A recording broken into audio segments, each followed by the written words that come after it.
Vamos a enfocarnos en este tema y sé que este es un taller, no es una sesión principal y normalmente los talleres no siempre se los hace con el enfoque de un sermón necesariamente, sino que a veces se utiliza un método de clase, algunos utilizan incluso diapositivas para que puedan explicar alguna verdad importante. Yo originalmente pensé hacerlo como un sermón, pero probablemente vamos a hacer una especie de mezcla o un híbrido entre un sermón y una clase, así que vamos a ver cómo sale en esta mañana lo que vamos a ver. Les pido que abran sus Biblias, vamos a enfocar nuestras mentes en un versículo en esta tarde, en 2 Corintios, el capítulo 5, el versículo 10. Segundo los Corintios 5:10, Pablo escribe esto en el versículo 10. Y aquí es donde encontramos, probablemente este es el pasaje predilecto o el versículo predilecto donde se presenta la doctrina del tribunal de Cristo, las doctrinas eternas. Dice Pablo en el versículo 10, porque todos nosotros debemos comparecer ante el tribunal de Cristo para que cada uno sea recompensado por sus hechos estando en el cuerpo, de acuerdo con lo que hizo, sea bueno o sea malo. Y ahí ustedes ven la frase que aparece, el tribunal de Cristo. El tribunal de Cristo es uno de los eventos futuros que todavía espera por cumplimiento, que deben cumplirse dentro del programa escatológico de Dios. Así como esperamos el arrebatamiento, esperamos el reino milenario de Cristo, esperamos el cielo nuevo y la tierra nueva, esperamos los años de tribulación que vendrán sobre la tierra como castigo por el pecado, esperamos la atadura de Satanás antes del milenio y todos estos eventos. Uno de estos eventos que tenemos aquí es el tribunal de Cristo. Y pienso que es algo irónico que a pesar de que la Biblia habla tanto acerca del futuro y de la escatología, y en particular sobre las recompensas eternas, muy poco escuchamos acerca de esto en nuestras iglesias. Y esto lo puedo decir con experiencia creciendo en una iglesia desde que era niño. Pocas o fue nula la ocasión en que pude escuchar una enseñanza exacta, clara de la Escritura acerca de recompensas eternas. Y este es uno de los problemas en realidad de manera general del cristianismo, es que el cristianismo no piensa de manera suficiente acerca del futuro. Y cuando no pensamos de manera correcta acerca del futuro, necesariamente vamos a enfocarnos en las cosas presentes, pero cuando vamos a la Biblia encontramos algo muy diferente. El primer libro de la Biblia habla ya acerca del futuro. En Génesis 3 se hace la promesa acerca del Mesías. En Génesis 3, el protoevangelio. Y el Apocalipsis, que es el último libro de la Biblia, termina con la gran profecía acerca de la segunda venida de Cristo y todo lo que ocurrirá en este evento. Y en el medio tenemos un gran número de pasajes proféticos. Tenemos el libro de Isaías, tenemos el libro de Daniel, profecías tan importantes, tenemos el libro de Ezequiel, tenemos los discursos de Jesús en los evangelios en el Monte de los Olivos acerca de su segunda venida. Tenemos el libro de Apocalipsis, 22 capítulos, todo un libro de 22 capítulos dedicado a la doctrina acerca del fin de los tiempos. Y por eso decía, parece una ironía que la Biblia hable tanto acerca del futuro y en la iglesia se hable tan poco acerca de este tema. Y creo que hay varias razones por las que esto sucede. No es de manera exhaustiva, no son razones exhaustivas, pero hay algunas razones. Y en primer lugar debemos reconocer en el mundo evangélico existe una gran confusión acerca del futuro. Hay una gran confusión acerca de la escatología. Y Satanás sabe que donde hay confusión hay desánimo. Digo, si tomamos como ejemplo de ilustración a los dos exponentes, a mi modo de ver, más importantes de la escritura, de la verdad en los últimos años, el pastor Joe MacArthur y el que ya pasó a la presencia del Señor, el doctor R.C. Sproul, ambos defendiendo y proclamando la verdad, y uno puede pensar, aún así estos dos hombres con esta mente y devoción al Señor no pudieron ponerse de acuerdo acerca de las doctrinas del fin de los tiempos. Y si ellos con esa mente y esa devoción no pudieron, entonces ni siquiera vale la pena intentarlo para mí, comenzar a estudiar las doctrinas acerca del fin de los tiempos. Y muchos tienen esta especie de desánimo, ¿no?, al estudiar la escatología porque sienten que va a ser muy difícil de entender para ellos. Pero pienso que este es un método que Satanás utiliza. La escritura es clara al respecto, es clara acerca de la profecía. Pero hay otra razón por la que no hablamos demasiado acerca del futuro, conforme vemos en la escritura, y también pienso que otra razón es el materialismo. Es el enfoque en las cosas presentes, el apego a las cosas del mundo. La teoría de Darwin, de las especies, de que la idea de que el mundo y los seres humanos venimos de animales o de organismos inferiores, ha hecho que la humanidad entera o nuestra sociedad deseche a Dios como la causa principal de todas las cosas, el creador de todo, y eso ha vuelto a nuestra sociedad más materialista. Y esta es una de las razones que de alguna manera esto se infiltra también en la iglesia para no pensar acerca del futuro. Hay otra razón importante, y creo que esta está más cerca del mundo evangélico, y es la ignorancia bíblica. Podemos decir un analfabetismo bíblico de manera general. Ustedes entienden esto y el hecho de que ustedes se presenten en esta conferencia, muchos de ustedes hagan un viaje largo para venir a esta conferencia, indica o muestra la realidad de que falta conocimiento en nuestras iglesias, en el mundo evangélico, y qué decir de la iglesia de Latinoamérica, que ha carecido de un conocimiento bíblico desde que llegó el evangelio en el siglo XX o en el siglo XIX, y apenas ahora estamos comenzando a ver un despertar. Pero hay ignorancia y hay creyentes incluso que se sorprenden cuando saben que hay una entrega oficial de recompensas en el cielo para los miembros de la iglesia. Y se sorprenden porque nunca han escuchado esto antes, porque hay ignorancia acerca de este tema. Y una última razón que yo quisiera mencionar, esto es a modo de introducción, por la que no se habla del futuro, es por la carnalidad. Es la carnalidad, la tolerancia del pecado en nuestra propia vida crea un desinterés en el futuro. Mientras más enfocados estamos en nuestro pecado, menos enfocados estamos en el plan de Dios que Él tiene preparado en el futuro para nosotros. Y por tanto, si alguien nos hace la pregunta, ¿por qué estudiar el tema de las recompensas eternas? Si es algo futuro, es un evento muy lejano, yo tengo que enfocarme en el presente, no en el futuro. Alguien podría decir, ¿por qué evitarnos tanta confusión?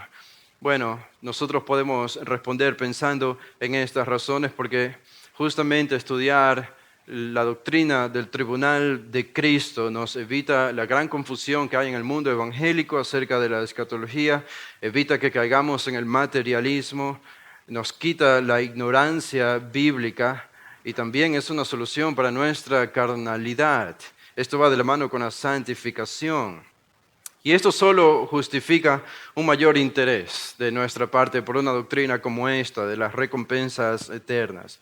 Y es cierto, como ustedes probablemente han escuchado, que mientras más miramos a Cristo, menos miramos al pecado.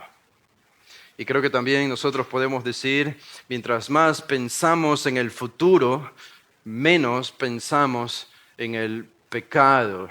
Y sabemos que fue así, por lo menos para el apóstol Pablo y los apóstoles que escribieron el Nuevo Testamento. Así que nadie puede alegar o argumentar que esta es una doctrina sobre el futuro y por tanto no es importante. Bueno, creemos que si el comienzo, el libro de Génesis es importante, el libro final, el Apocalipsis, también lo es. Y el peligro para nosotros es que en el momento en que descuidamos de nuestra meditación, descuidamos pensar bíblicamente acerca del futuro, entonces el futuro se vuelve un enemigo para nosotros. ¿Por qué digo esto? Porque nos dejamos de preparar para él. Es como el estudiante que debe rendir un futuro examen. Si no piensa en este futuro evento, cuando llegue el día del examen, su experiencia va a ser dolorosa y no va a tener satisfacción. Va a ser una experiencia difícil, pero el estudiante que se prepara para el futuro examen, cuando ese día llegue, su experiencia va a ser deleitosa porque ha planificado y ha pensado en ese día y su rendimiento será bueno, será un deleite y una satisfacción para él. Y lo mismo ocurre cuando pensamos en las recompensas eternas. Es algo en lo que tenemos que pensar hoy para no lamentar cuando el día llegue. Queremos recibir recompensas del Señor. Ahora, vamos a fijar nuestra atención en el pasaje de 2 Corintios 5:10 y Si hablo muy rápido, pueden avisarme. No me interrumpan con palabras, pero háganme una mueca o una señal con la mano para saber que estoy hablando demasiado rápido. Esa ha sido la crítica correcta siempre de Henry que me hacía, de que hablo a veces muy rápido. Los que somos de Guayaquil entendemos eso allá en Ecuador porque hablamos rápido, pero para la gente allá es normal hablar de esta manera. Así que tengo que sacarme un poco esa influencia en los pocos días que he estado aquí en Los Ángeles y voy a tratar de hacerlo en esta tarde. Pero en 2 Corintios 5:10, como ya leímos este pasaje, aquí encontramos de manera central la doctrina acerca de las recompensas eternas. Y espero que logremos abordar los temas más importantes relacionados al tribunal de Cristo y entiendo que hay preguntas interesantes también que surgen cuando pensamos en las recompensas eternas. Por ejemplo, probablemente ustedes han pensado en algunas o se puede venir a la mente en este momento la pregunta acerca de en qué consisten estas recompensas. ¿En qué consisten estas recompensas? El Nuevo Testamento habla de coronas que vamos a recibir, no es lo único que dice acerca de recompensas, pero es una parte de la revelación de coronas, pero ¿de qué se tratan estas recompensas que vamos a recibir? Otra pregunta, ¿quiénes están incluidos para comparecer en este tribunal? ¿Quiénes son los que van a experimentar este tribunal de Cristo? ¿Serán los creyentes de todos los tiempos? ¿Serán los creyentes solamente de la era de la iglesia? ¿Serán los creyentes y los no creyentes también? Otra pregunta es, ¿tendrán celo? ¿Tendrán celos, envidia los cristianos que reciban menos recompensas que los creyentes que reciban más recompensas? La respuesta a esta pregunta puede ser un problema, porque después de este evento de las recompensas vamos a ir al cielo, vivir por la eternidad, y no podemos imaginar un cristiano viviendo en el cielo con envidia, con celos, porque no habrá pecado allí, sería algo ridículo, obviamente. Pero es una pregunta que debe abordarse y que debemos ofrecer una respuesta, y una respuesta bíblica. Y esto obviamente significa que hay grados de recompensa celestiales. Esto significa que unos creyentes van a recibir más recompensa que otros cristianos. Y no hay ningún problema con esto. Alguien podría alegar, yo pensé que el cielo era perfecto y todos íbamos a ser exactamente iguales.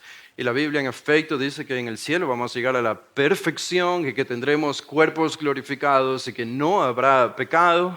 Y nada que haga que nosotros deshonremos a Cristo, deshonremos a Dios por el resto de la eternidad, será una vida perfecta. Pero debemos reconocer algo importante, que dentro de la perfección hay grados también. Dentro de la perfección hay grados y que una persona perfecta puede crecer sin que eso signifique imperfección.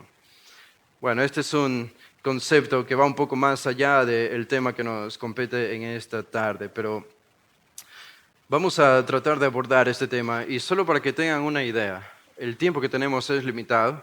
Ya me he comido 15 minutos y ni siquiera he comenzado a revisar este versículo 10. Y para que tengan una idea, hay tantos textos de la Escritura que hablan de manera indirecta o menos directa acerca de las recompensas eternas, pero son tantos textos, solo les voy a dar una lista rápida. Daniel 12:2, Mateo 6:20 al 21, Mateo 6:19, Mateo 19:21, Lucas 6:22 al 23. Bueno, va a ser difícil que lo copien. Son 300 versículos más o menos, así que no van a poder. Déjenme darles la lista de manera rápida y el video quizá lo pueden escuchar más adelante y copiar los versículos.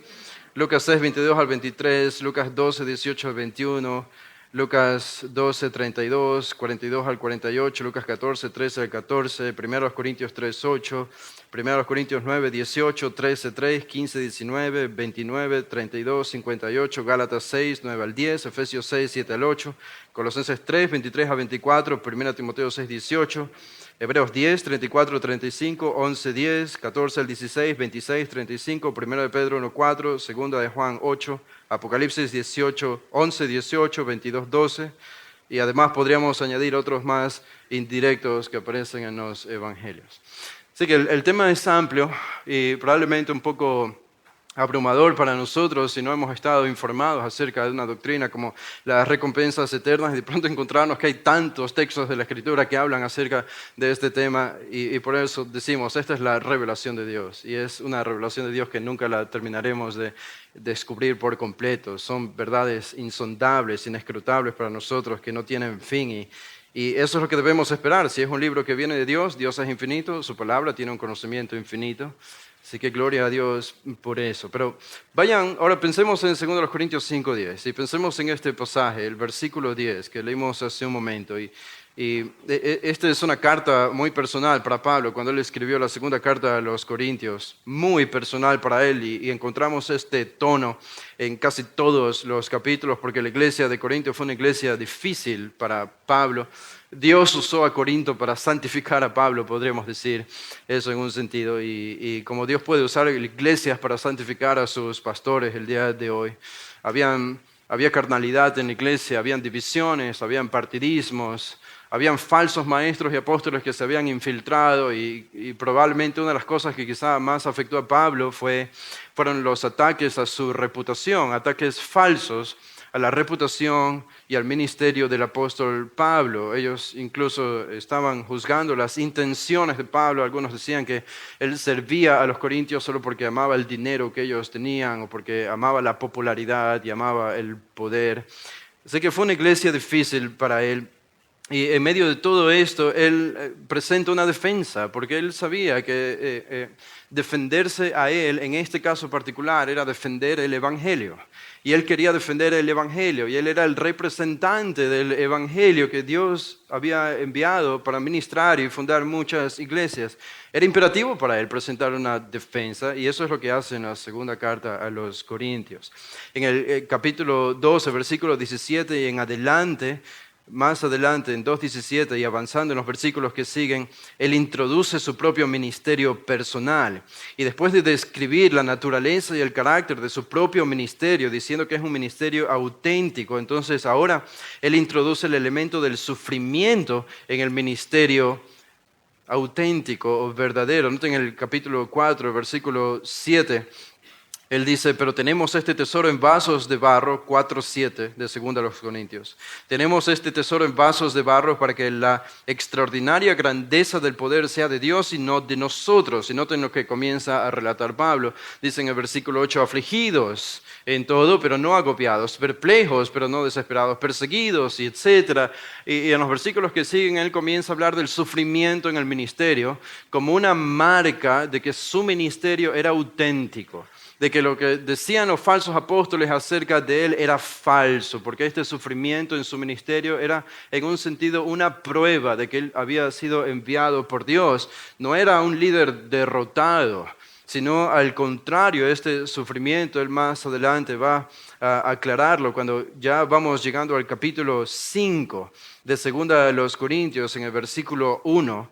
Noten lo que dice, este sufrimiento a Pablo le hace pensar en un evento futuro que es la resurrección. Pablo está diciendo, por ahora sufro en el ministerio, pero ese sufrimiento es temporal, porque va a venir el tiempo de la resurrección del cuerpo. Y dice en el capítulo 5, versículo 1, porque sabemos que si la tienda terrenal, que es nuestra morada, es destruida, está hablando del cuerpo, del cuerpo presente, tenemos de Dios un edificio, una casa no hecha por manos, eterna en los cielos. Versículo 2, pues en verdad en esta morada gemimos, anhelando ser vestidos con nuestra habitación celestial, y una vez vestidos no seremos hallados desnudos, porque asimismo los que estamos en esta tienda gemimos, agobiados, pues no queremos ser desvestidos, sino vestidos, para que lo mortal sea absorbido por la vida. Y el versículo 5 dice, y el que nos preparó para esto mismo es Dios, quien nos dio el Espíritu como garantía. Pablo está pensando en la resurrección, en recibir un nuevo cuerpo.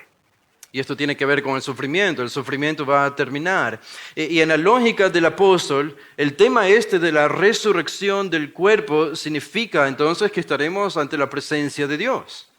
Si vamos a ser resucitados es porque vamos a ser resucitados en la presencia de Dios, recibiendo nuevos cuerpos. Entonces, el pensamiento de Pablo pasa ahora a la presencia de Dios, donde nosotros vamos a comparecer. Y es esto lo que nos introduce al tema de la santificación, del celo por obedecer a Cristo. Porque piensen en algo, si yo sé que voy a comparecer ante Dios, si yo sé que voy a estar en la presencia de Dios en el futuro, eso me hace pensar ahora, si alguien está en la presencia de Dios, tiene que ser santo.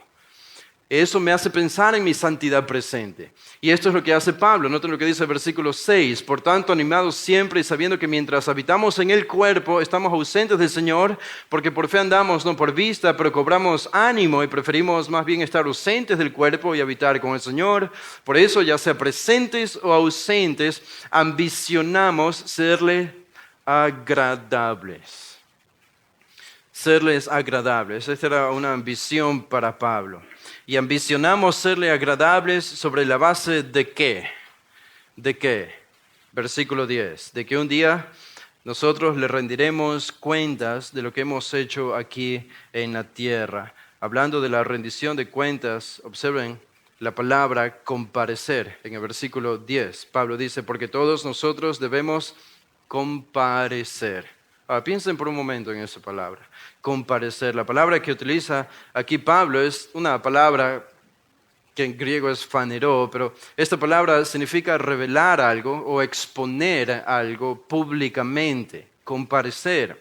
Esta es una palabra que se usa acerca de Jesús cuando Jesús apareció después de su resurrección a sus discípulos, y se dice que Él se manifestó a sus discípulos. Después de la resurrección, también Pablo dice que Cristo fue manifestado en 1 Timoteo 3:6. Dios, dice, fue manifestado en carne. Esta es la misma palabra que aquí se traduce como comparecer. De la segunda venida se habla de que Cristo aparecerá o se manifestará ante nosotros. Esta es una palabra conocida por el apóstol Pablo, aparece 9 veces en 2 Corintios, pero si ustedes son como yo, la primera impresión que tienen de esta palabra, comparecer, es más o menos la idea de que como que seremos trasladados de un lugar a otro. Seremos trasladados de donde estamos ahora a ese lugar donde estará Cristo en su tribunal para juzgarnos por nuestras obras. Y esta es la idea general, pienso, de la palabra comparecer, la idea de ir hacia un lugar para rendir cuentas a alguien. Pero por la palabra que usa Pablo aquí, lo que él quiere decir es más que esto. No es meramente que vamos a ser trasladados de un lugar a otro para ser evaluados. No es lo que exactamente dice Pablo, no es lo que únicamente dice Pablo. Si podemos leerlo literalmente, él dice, tenemos que ser manifestados. Tenemos que ser manifestados cuando estemos ante el tribunal de Cristo. Es una alusión a nuestro carácter. Es una alusión a nuestras intenciones. Por eso la palabra comparecer puede quedarse algo corta porque solo comunica la idea de ser convocado a un lugar, pero aquí se habla de un escrutinio exhaustivo de nuestro interior. El verbo está en pasivo, es decir, que yo o tú vas a ser manifestado delante de Cristo. Lo que tú eres se manifestará delante de Cristo. El versículo 11 aparece esta misma palabra 2 veces, manifestados. Dice, pero a Dios somos manifiestos. Y espero que también seamos manifiestos, dice Pablo, en vuestras conciencias. Esta es exactamente la palabra que él está usando. Entonces, la idea es que Cristo va a hacer un escrutinio de nuestras obras aquí en la tierra, de nuestro servicio aquí en la tierra, y estas obras serán reveladas en ese tiempo cuando estemos compareciendo ante este tribunal. Si solamente por un minuto van a 1 Corintios, el capítulo 3, aquí Pablo habla acerca de este mismo tema, pero expande un poco esta doctrina y él dice lo siguiente, en 1 Corintios 3, el versículo 12, habiendo dicho que Cristo es el fundamento de la edificación de la iglesia, noten lo que dice en 1 Corintios 3, el versículo 12, ahora bien, si sobre este fundamento alguno edifica con oro, plata, piedras preciosas, madera, heno, paja, la obra de cada uno se hará evidente, Nosotros sabemos cuándo ocurrirá esto en el tribunal de Cristo. Estas obras serán evidentes porque el día la dará a conocer, pues con fuego será revelada. El fuego mismo probará la calidad de la obra de cada uno. Si permanece la obra de alguno que ha edificado sobre el fundamento, recibirá recompensa. Si la obra de alguno es consumida por el fuego, sufrirá pérdida. Sin embargo, él será salvo, aunque así como por fuego. Y una de las cosas que podemos entender acerca de este pasaje es que si ustedes escuchan una enseñanza acerca de las recompensas eternas y el tribunal de Cristo, y después de esa enseñanza salen con miedo o temor por perder su salvación, es porque les han enseñado mal la doctrina del tribunal de Cristo o porque ustedes entendieron mal lo que el pastor quiso decir acerca del tribunal de Cristo. Pero el tribunal de Cristo no tiene nada que ver con la condenación.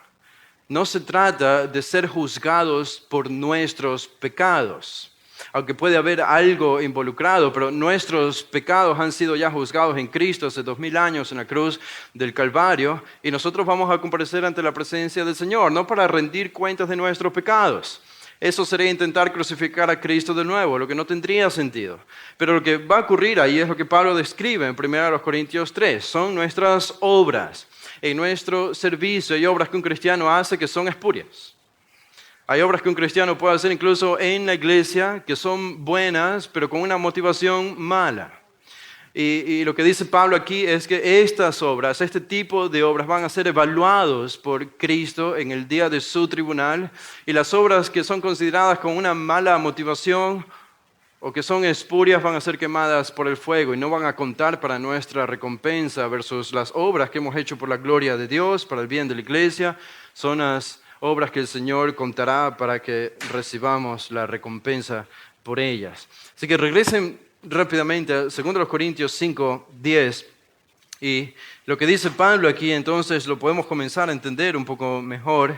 Y ahora entendemos entonces que vamos a comparecer ante Él, que vamos a ser manifestados delante de Él, nuestras intenciones van a ser examinadas, nuestro carácter, nuestras motivaciones van a ser descubiertas por Cristo. Es algo que es invisible para nosotros hoy, para los demás, pero en ese día será revelado.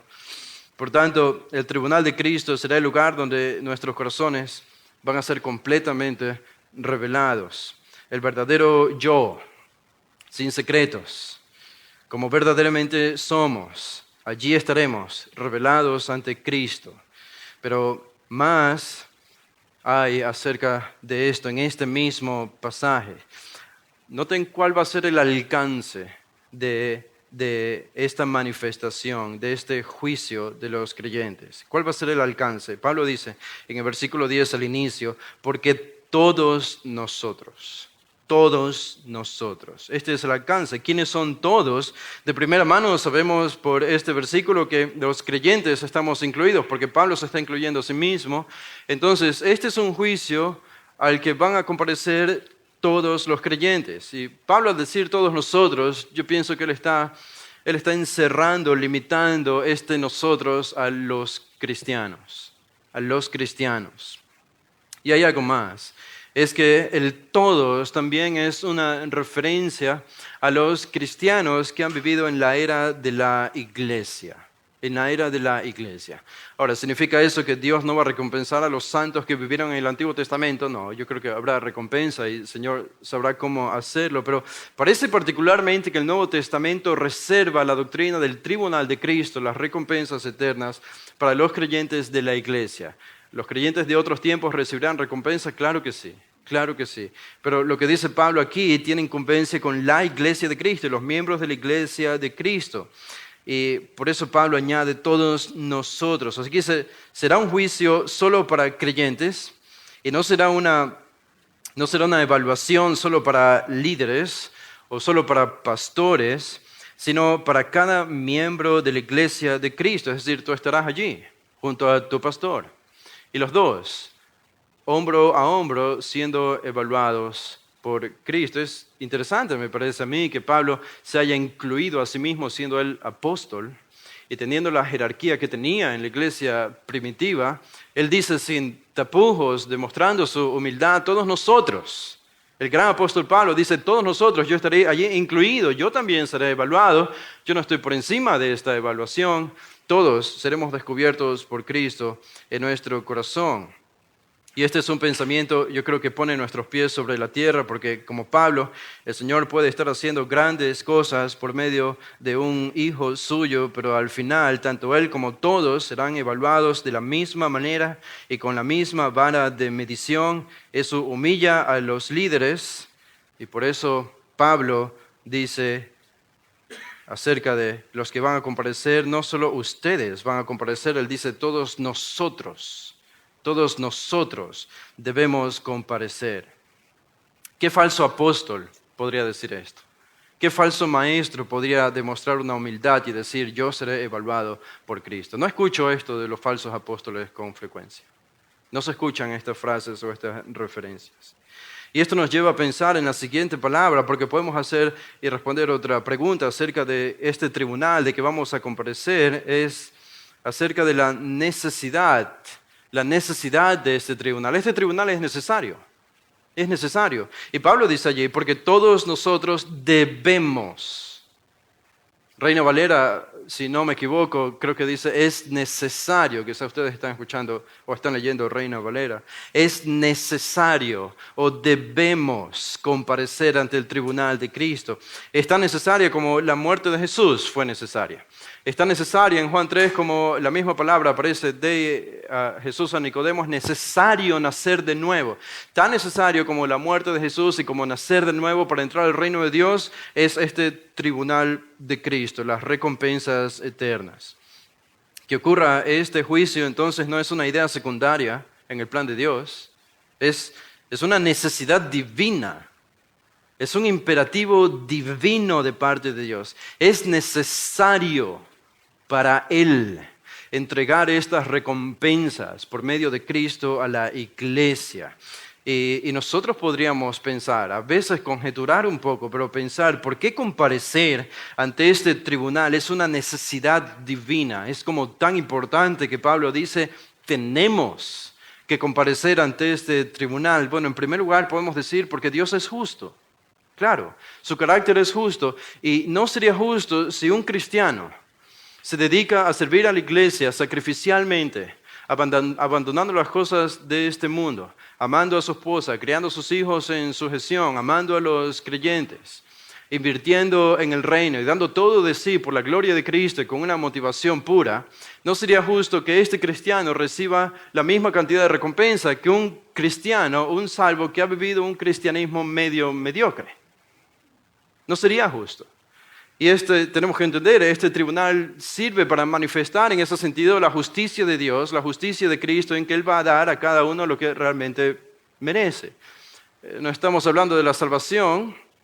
En la salvación no podemos ganárnosla por obras. No se trata de merecimientos, no merecemos la salvación, no merecemos tampoco las recompensas. Esto también es de pura gracia, pero dentro de las recompensas Dios reconoce que hay unos que merecen más que otros, por cómo han vivido en este tiempo presente.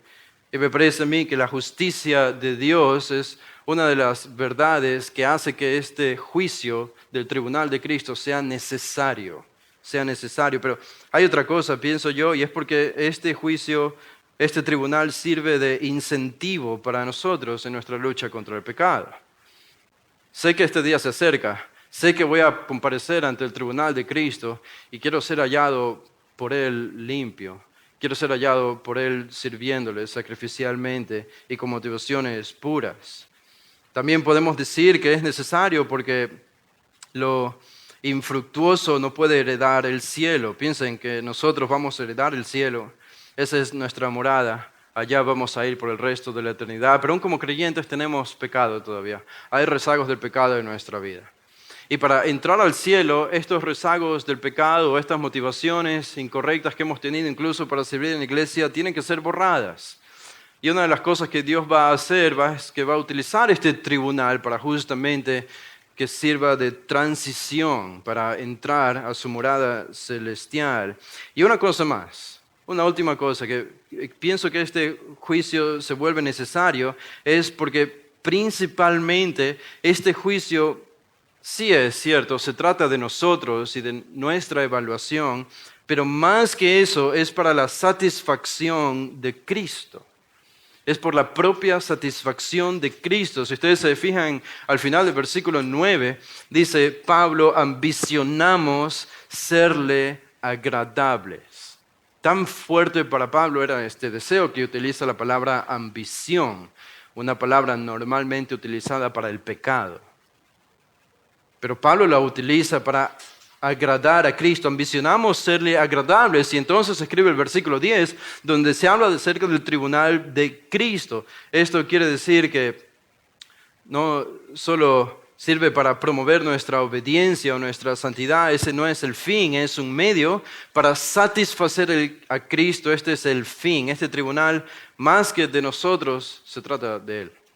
Se trata de Él, de su gloria, de su honra, de su reputación al examinar su obra y su misión en nosotros. Por eso el fuego quemará lo que no sirve, porque lo que no sirve deshonra a Cristo, trae mala reputación a su nombre. En otras palabras, piensen en esto: la magnificencia de Cristo será perpetuada en el cielo por la contemplación continua de estas recompensas.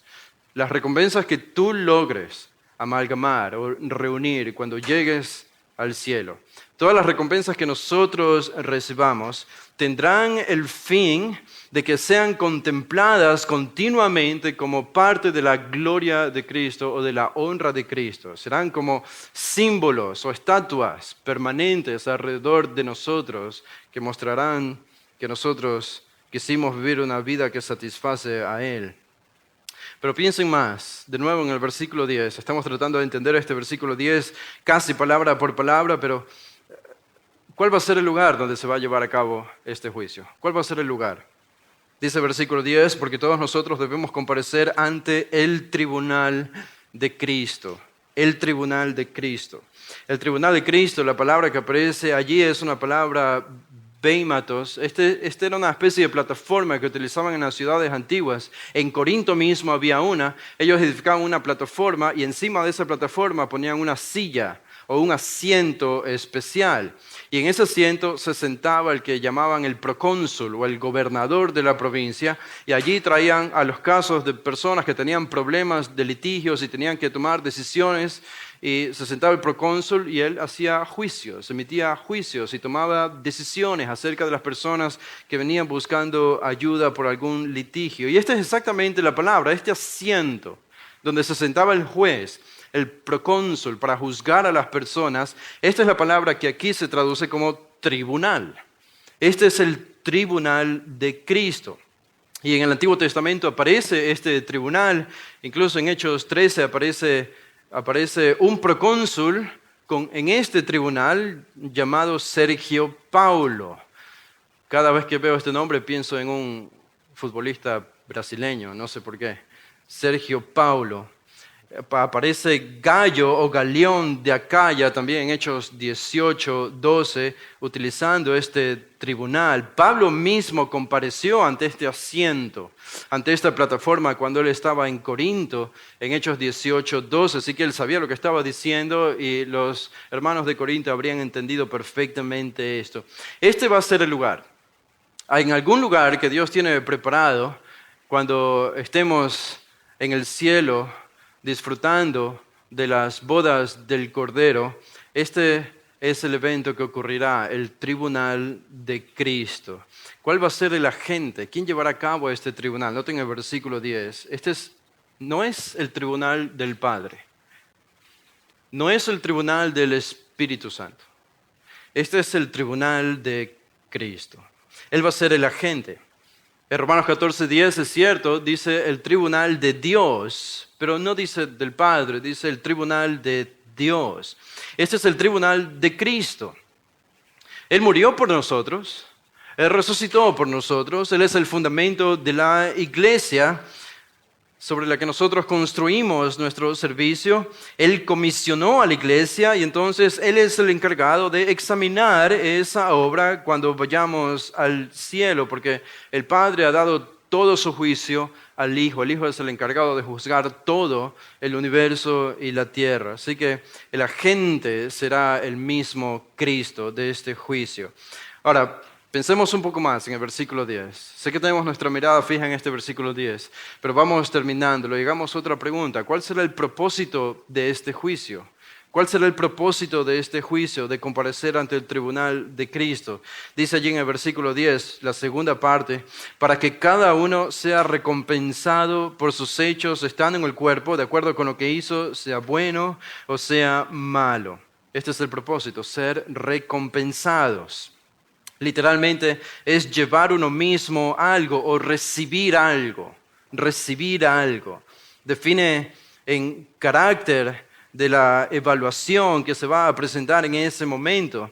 Esta recompensa es, en un sentido, podríamos decir, en un sentido, esta recompensa se lleva a cabo debido a los méritos. Y yo sé que esta palabra suena casi a herejía en el contexto evangélico, pero no estamos hablando de salvación. No estamos hablando de la justificación. Esto es solo por gracia, no por méritos.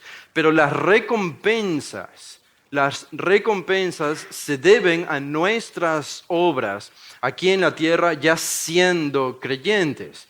Y esto es lo que Dios va a considerar y a responder de acuerdo a esto. Por ejemplo, el mismo apóstol Pablo en Efesios, el capítulo 6, dijo algo interesante sin mencionar la frase tribunal de Cristo, pero él dice en Efesios 6, el versículo 8, sabiendo que cualquier cosa buena que cada uno haga, esto recibirá del Señor, sea siervo o sea libre. Lo que cada uno haga, eso recibirá del Señor. Pablo está hablando de las recompensas eternas en ese versículo 18. En ese versículo 8, perdón, del capítulo 6. Así que este es el propósito, recompensar. Y pensamos un poco más allá. Este va a ser un juicio en el que nosotros no vamos a recibir bendición por el hecho de estar asociados en una iglesia sana, o por el hecho de pertenecer a una familia de carne que es creyente y madura espiritualmente. La bendición, como funciona en el tiempo presente, es un poco diferente porque puede ser que un cristiano mediocre asista a una iglesia sana, con líderes sanos y con creyentes maduros, y Dios bendice a esta iglesia debido a esto. Y esa bendición la reciben incluso los creyentes que no están caminando con el Señor con la misma madurez que los demás, pero todos reciben la bendición, porque Dios derrama su bendición sobre toda la iglesia.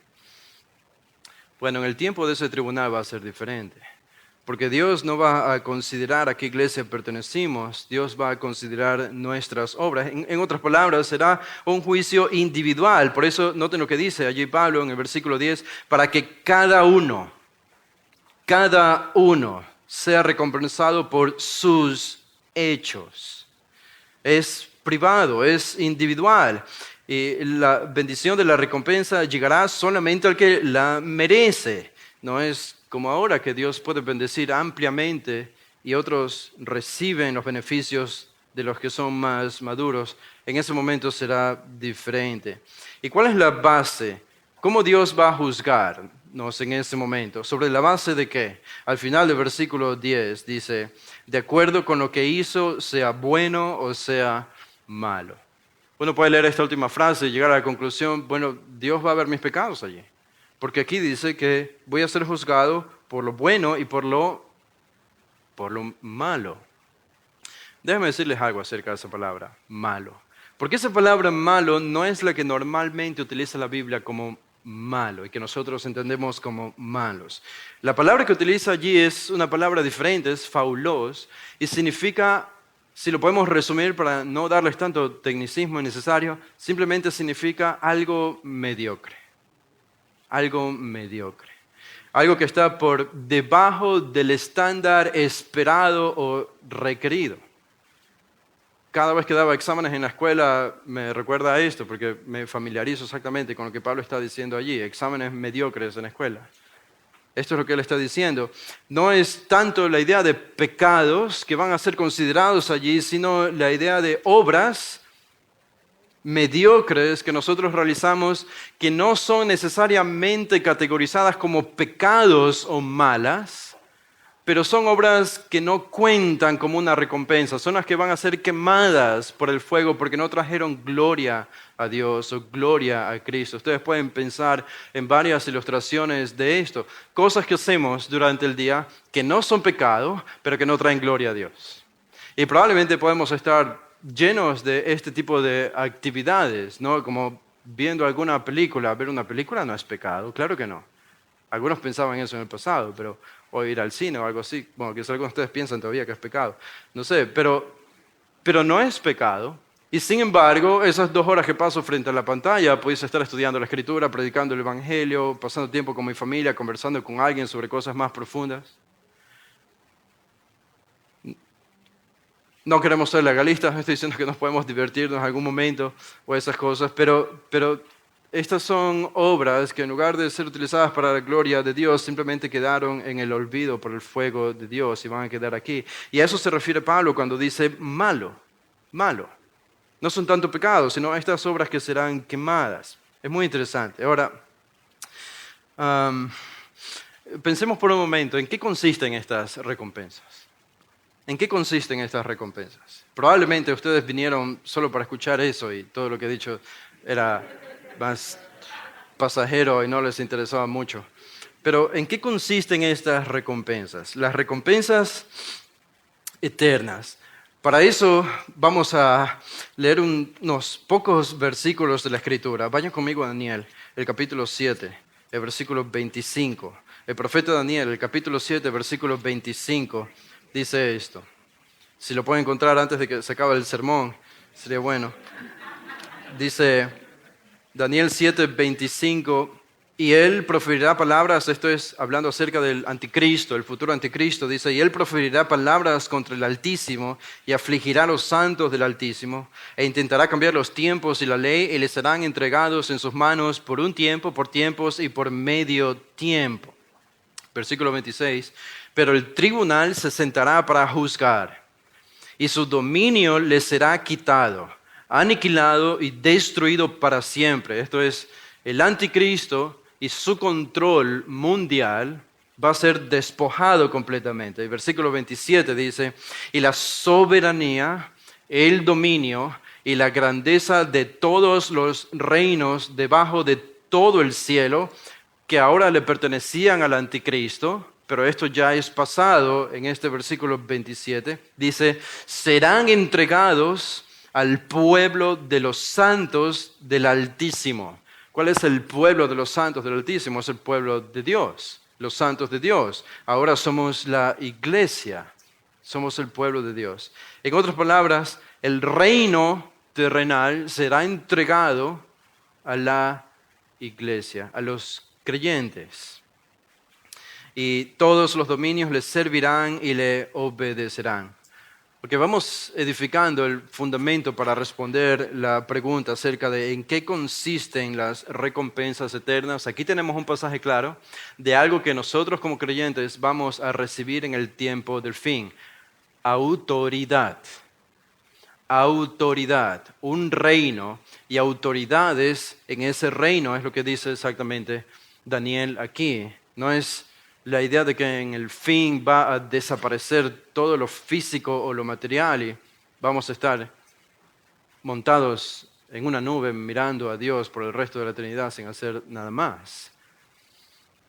Ahora, esto es importante. Si ustedes van a Lucas, el capítulo 19, Lucas 19, el versículo 17, esto es lo que Jesús enseñó en 19, capítulo 19, lo que Jesús enseñó en el contexto de una parábola, cuando habló acerca de cierto hombre noble que fue a un país lejano para recibir un reino y después volver. Esta es la que se conoce como la parábola de las minas.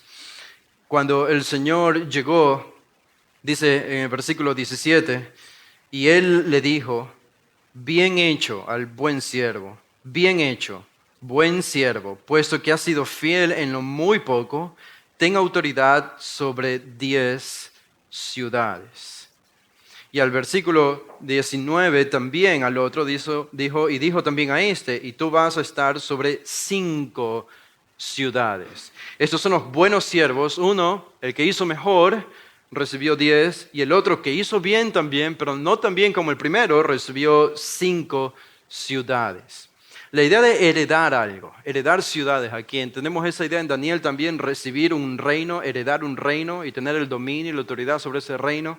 Aquí encontramos la misma idea o una muy parecida a la idea de heredar ciudades y autoridad sobre esas ciudades. Y ustedes pueden ir a 2 de Timoteo también, el capítulo 2, el versículo 12. 2 Timoteo 2:12. El apóstol Pablo dice en este corto versículo, si perseveramos, dice también que reinaremos con Él. Noten que ese reinaremos no es presente. No estamos reinando ahora. Si está Biden como presidente, ¿qué va a estar reinando un cristiano? No estamos reinando. Y eso se nota en el mundo. Están reinando los hombres malos en nuestro mundo. Eso es muy visible para todos nosotros. Este reinaremos es futuro. Es futuro. Este es el reino de Cristo que viene en el futuro. Y en ese reino nosotros reinaremos junto a Él como sus súbditos, a quien le daremos cuenta continuamente. Así que esta es una promesa futura de que vamos a reinar con Él. Y por último, para terminar la serie de estos versículos, vayan a Apocalipsis. Apocalipsis, el capítulo 7, el versículo 14, dice Apocalipsis 7:14, sobre los que habían muerto en el tiempo de la tribulación como mártires. Dice, ¿quiénes son y de dónde han venido? Al final del versículo 13, ¿quiénes son estos y de dónde han venido? Que tenían vestiduras blancas. Y dice el versículo 14, y yo le respondí, Señor mío, tú lo sabes. Y él me dijo, esos son los que vienen de la gran tribulación. Y han lavado sus vestiduras y las han emblanquecido en la sangre del Cordero. Por eso están delante del trono de Dios y le sirven día y noche en su templo. Y el que está sentado en el trono extenderá su tabernáculo sobre ellos. Ya no tendrán hambre ni sed, ni el sol los abatirá, ni calor alguno, pues el Cordero en medio del trono los pastoreará y los guiará a manantiales de aguas de vida. Y Dios enjugará toda lágrima de sus ojos. Noten la recompensa para los mártires en el tiempo de la tribulación. Cuando ellos ya están en el cielo, ellos reciben una recompensa aquí. Y en el versículo 15, ¿cuál es esa recompensa? Dice, por eso están delante del trono de Dios y le sirven. Y le sirven día y noche en su templo. Si alguno esperaba descansar en el cielo, entró en la religión, se equivocó de religión. Porque en el cristianismo se enseña claramente que en el cielo vamos a servir, pero va a ser un servicio perfecto, no como el de ahora en el que nos cansamos trabajando, hay fatiga, hay problemas, hay dolor, etc. Ese será un trabajo perfecto que vamos a realizar en el cielo. Y ellos particularmente por lo que sufrieron y cómo sufrieron por Cristo, van a recibir esta recompensa de servir cerca del Señor en su templo. Este es un privilegio. Y noten un poquito más atrás, vayan al capítulo 2. Al capítulo 2, y noten este énfasis en el mensaje de Jesús a las iglesias. Noten este énfasis, el capítulo 2, el versículo 10, dice, no temas lo que estás por sufrir, y aquí el diablo echará a algunos de vosotros en la cárcel para que seáis probados y tendréis tribulación por 10 días. Sé fiel hasta la muerte, y yo te daré la corona de la vida, la corona de la vida. Mucho se ha especulado tradicionalmente acerca de qué son estas coronas, pero una respuesta sencilla es, ¿quiénes usan corona? Los reyes. Este es un símbolo de autoridad. Es un símbolo de autoridad. Esto es lo que está prometiendo como recompensa Jesús a esta iglesia que ha sufrido por causa de su nombre. Autoridad en el cielo. Noten el versículo 26, ahí mismo, capítulo 2, versículo 26. Y al vencedor, al que guarda mis obras hasta el fin, le daré autoridad sobre las naciones. Y las regirá con vara de hierro, como los vasos del alfarero son hechos pedazos, como yo también he recibido autoridad de mi Padre. Autoridad sobre naciones. Este es el mensaje de Cristo a la iglesia. El capítulo 13, versículo 11 dice, vengo pronto, retén firme lo que tienes, para que nadie tome tu corona, tu autoridad. El capítulo 4, versículo 10 dice, los 24 ancianos se postraron delante de él que está sentado en el trono y adoran al que vive por los siglos de los siglos y echan sus coronas. El símbolo de la autoridad que ellos tienen, la echan delante del trono.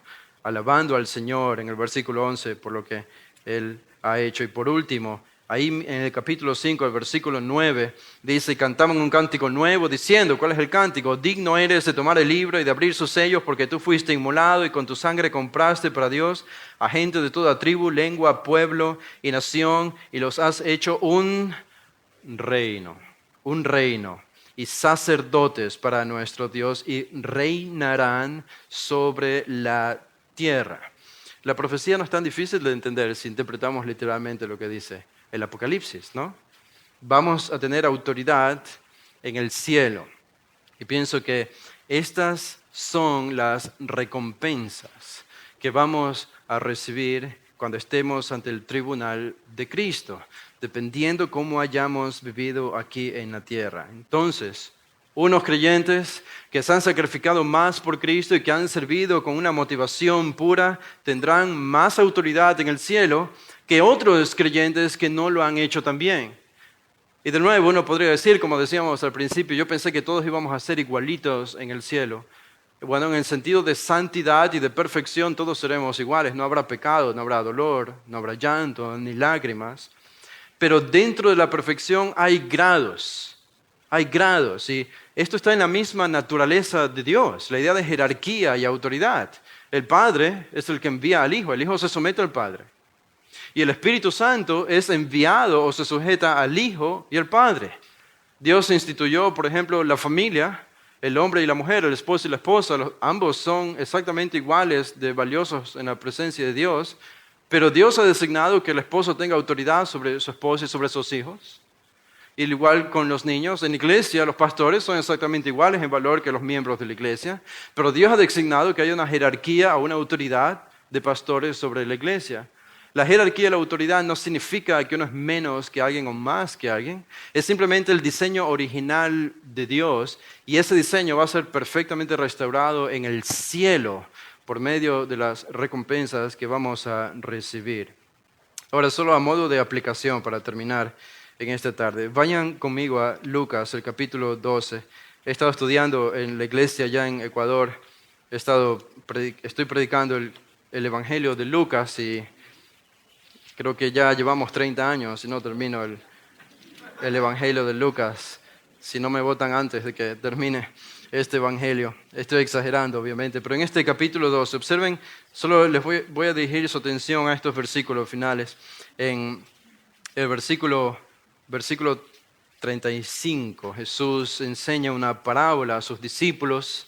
En el versículo 35, Lucas 12:35 dice Jesús a sus discípulos, estén siempre preparados y mantened las lámparas encendidas. En otras palabras, prepárense, estén siempre sirviendo, estén siempre buscando el reino de Dios, invirtiendo en el reino de Dios, sírvanme y obedezcan, sean santos, dice el versículo 36, y los compara a estos esclavos. Dice, y sed semejantes a hombres que esperan a su Señor que regresa de las bodas, para abrirle tan pronto como llegue y llame. La idea de un amo de casa que tiene esclavos y se va a una fiesta de bodas, a un lugar de festejo y de alegría, y regresa sin previo aviso, y cuando regresa encuentra a sus esclavos devotamente sentados al lado de la puerta esperándole para abrirle tan pronto él llegue y llame. Y dice el versículo 37, dichosos aquellos siervos a quienes el Señor, Él está hablando de su segunda venida, ¿notan? Por medio de esta parábola. Dichosos aquellos siervos a quienes el Señor, al venir, halle velando. Dichosos son, felices. Y en el versículo 38 dice lo mismo. Y ya sea que venga en la segunda vigilia o en la tercera vigilia y los haya así, dichosos son aquellos siervos, felices, realmente bendecidos.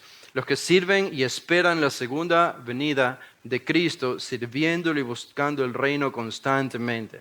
Algo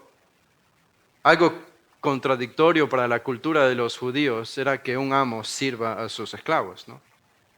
Esto nunca lo ibas a ver en ese tiempo, ni siquiera ahora, aunque no hayan esclavos, pero es inaudito ver esta idea.